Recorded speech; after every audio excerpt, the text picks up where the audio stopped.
Deciding to leave my husband of 13 years, a 16-year relationship, was the hardest and scariest thing I have ever done. Buckle up, Buttercup, we're going on a journey.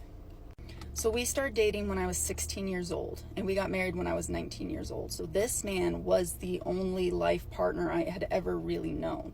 And over the years, our lives became so intertwined between our investments and assets and house and kids, just all the things, our lives leached into each other's lives.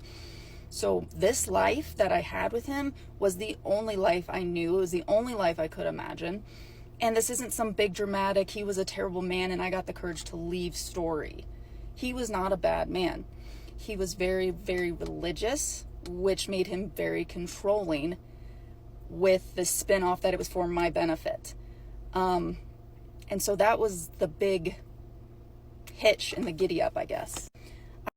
So, this right here is the reason that I tell younger people who are in high school, younger men who are in high school, that your main priority should not be a girlfriend.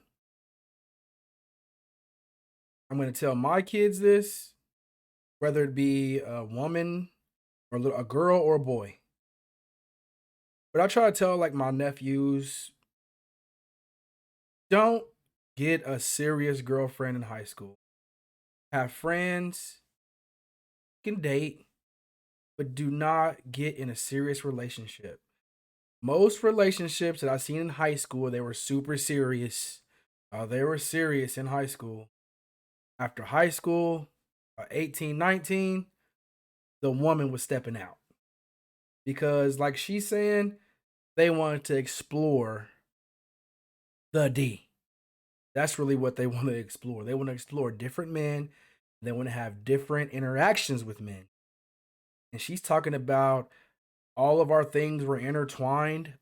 Yeah, you're married, right?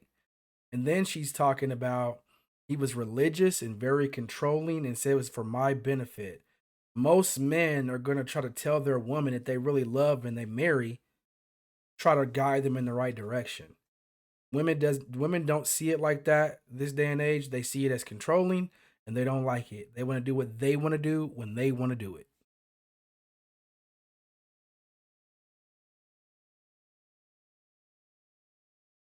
I was told what I could and Oh, sorry. um and so that was the big hitch in the giddy up. I was told what I could and couldn't wear, what I could and couldn't say, what I could and couldn't listen to, what I could and couldn't watch, what I should be doing. Like constantly, if I did something wrong, I'd wake up to a page of Bible verses outlining why what I did was wrong. Things like that. And over the years, like at first, I didn't know anything about religion, so I subscribed to everything he was telling me. And then over the years, I began to form my own personal relationship with God, and the God of my understanding began to directly counteract the God of his understanding. And his point of view was, this is God, this is what he believes and stands for, and it's black and white here in the Bible. There's only one God, this is the God. You either believe in this God or you're wrong. So there was no room for me to have questions. There was no room for me to have spiritual growth and differing opinions. And over the years, I began to realize I was never going to become the good Christian woman that he wanted me to be. I could not attain that. And that's the whole problem there. So women, for the most part, when they see religion and they read the Bible, they don't take it for what it is. They want to interpret it how they want to interpret it. If you are a Christian or whatever, you believe in the Bible, right? It goes God, husband, wife, children. Women do not like that concept. They want to take the Bible and take the things out of the Bible that they want to take out of and leave the rest.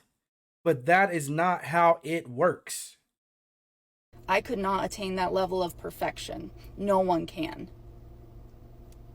The standard in the Bible is impossible for a human to be. And I was never going to get that. And he kept holding me up to that standard and I kept falling short. And so over the years, I began to become very unhappy with the marriage, with him, with myself. And it was just not a good situation. And so making the decision to leave was very difficult for me to make. It took me a long, long time to finally make the decision to leave. But what kept me there was my kids, our lives being so intertwined. I didn't know another life. I was a stay-at-home mom for years, so I didn't have an income coming in to support myself. Like, there was a lot of things that kept me in that relationship longer than I really wanted to be. That and the fear. And so This is basically an Adam and Eve situation. I mean, this is why Adam bit the apple, right? I mean, the women do not want to take instruction from the man, which that's what it says in the Bible to do. And these women in the Western world do not want to subscribe to that. So, what is the point of getting married? You're religious and you want to get married because of the religion. These women are not going to like that. They do not want to listen to you. They do not want to take instructions from you. They do not want to be in the position of God, husband, wife, children. Women think like this: God, women, man equal. Maybe God, the woman, the children, and then the man. That's how women really see it. We're supposed to, everybody's supposed to come first before the man. So it's like God, wife, children, then us. That's how they see it.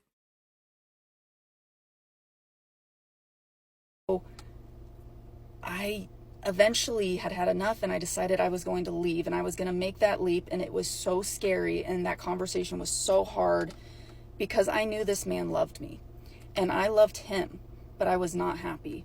And I don't think he was happy. And I was not being authentic with myself. I was not allowing myself to be this authentic person I could be because I was stuck in these shoulds that were imposed upon me, that I adopted and owned as this person I should be because that's who he says I should be and that's who he wants me to be. So in May of 2023, I had that conversation. I left. And then in December of 2023, I made the decision to pursue divorce. And then in January of 2025, that divorce was finalized. And so for a year and a half, I was racked with guilt, with shame. I couldn't decide if I was just being selfish. I watched my kids go through a really hard time because of this decision. I watched him go through a really hard time because of this decision. And I just couldn't get it out of my head that I was selfish and that I should. And this is the common theme. She says, I don't think he was happy, but he went through a really hard time with this. He didn't separate from you. He didn't fall from divorce for you. See, these women always want to put it like equally. Oh, neither one of us were happy. No, he was in his marriage. He was making the marriage work. You stepped out and you made it hard for the children and for the husband and for yourself. And that's how it usually goes now when women leave the marriage. Just stay, that I was doing the wrong thing. And I was racked with guilt, shame, depression, anxiety constantly. And it was this huge process of unbecoming who I thought I was and trying to figure out who I actually was, who I am, who's the person I want to be, aside from all these restrictions that were impressed upon me. It was a really difficult period of time for everyone involved. Of course. And yeah, I didn't want to have any regrets, so I wanted to know this was for sure the right move, and I never got that just like closure until down the road. But in the moment, before I wanted to pursue divorce, I kept waiting for this big sign that this was the right move, and I was not getting it. And I wasn't going to get it because everything felt like everything was falling apart for everybody, but really it was this process of unbecoming. Like how when you plant a seed, it has to break apart and the insides have to spill out, and from the outside it looks like utter destruction. But really, for the flower to get to its fullest, most beautiful, vulnerable form, it has to go through that process to grow. And it's like in the modern age, these women have to go through a relationship and just completely destroy it and try to completely destroy you as a man for them to bloom as a flower. That is what I'm getting out of it. Most men I know have went through this situation, whether it's just a regular relationship or it's in a marriage. They have to crush it, make everyone go through a difficult time so they can bloom out of it. They want drama, chaos, no kind of self accountability, no kind of structure in their life. These modern women want to be nilly willy with their life and go at it however they please.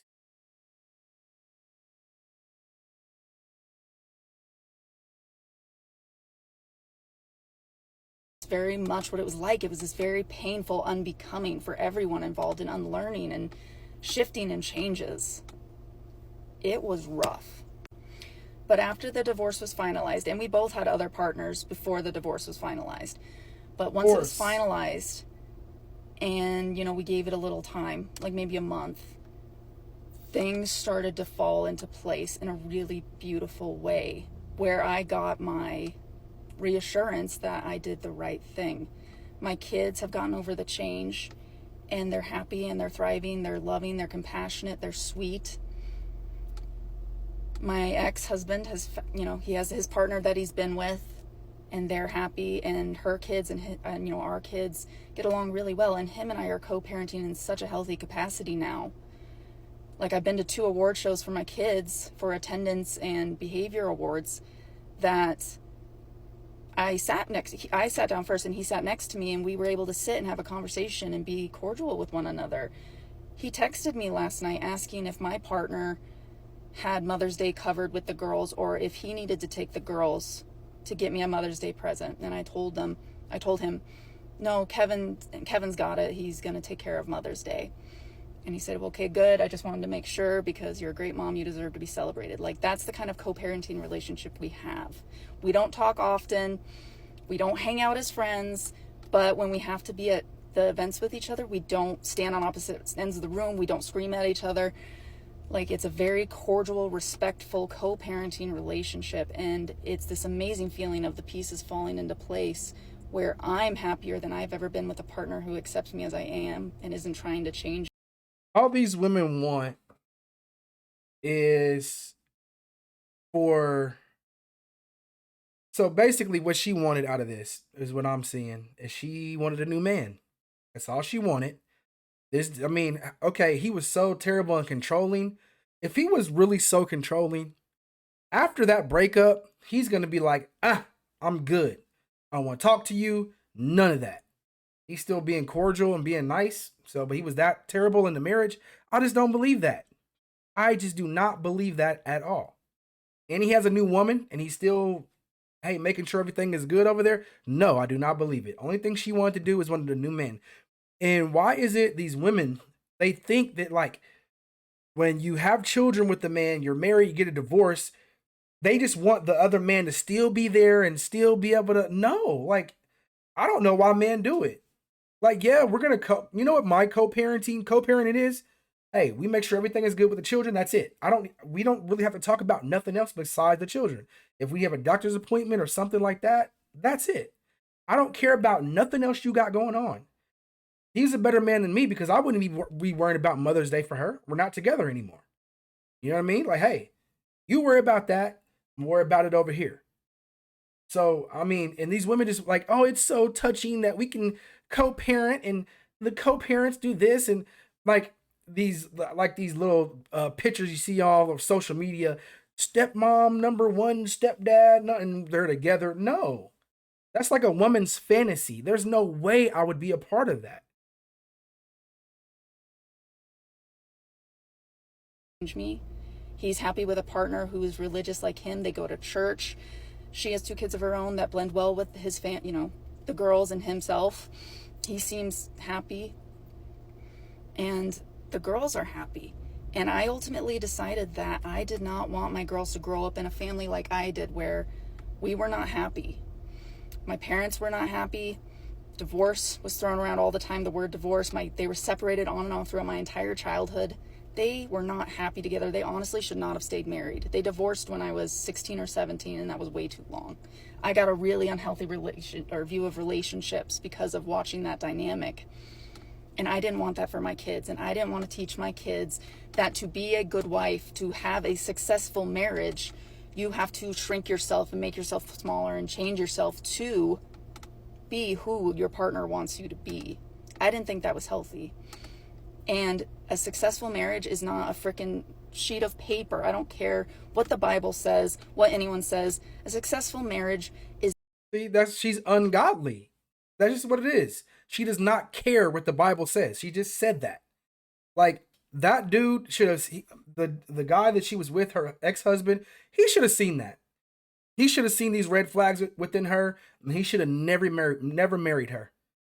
But I mean, she could have tricked him too, because I mean, a lot of women they're very good at faking who they are, and then all of a sudden it could be a year from now, it could be 20 years from now, they'll switch it up. I never liked this, and want something totally different. That's just what it is. She says she doesn't care what the Bible says. She's gonna tell everyone what a successful marriage is. She's gonna tell everyone what a wife is supposed to do. And it's always a woman. Oh, I don't want to shrink myself, because I guarantee now this guy that she's with, he lets her do whatever she wants to do. He's a simp. I don't care. He's a simp. Your wife shouldn't be doing whatever she wants to do. Just like a husband shouldn't be doing whatever he wants to do.